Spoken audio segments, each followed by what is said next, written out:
Mommy D. May payo kay gold medalist Carlos Yulo.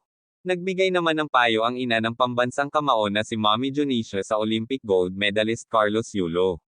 Sinabi ni Mommy D na huwag magtanim ng sama ng loob sa ina nito.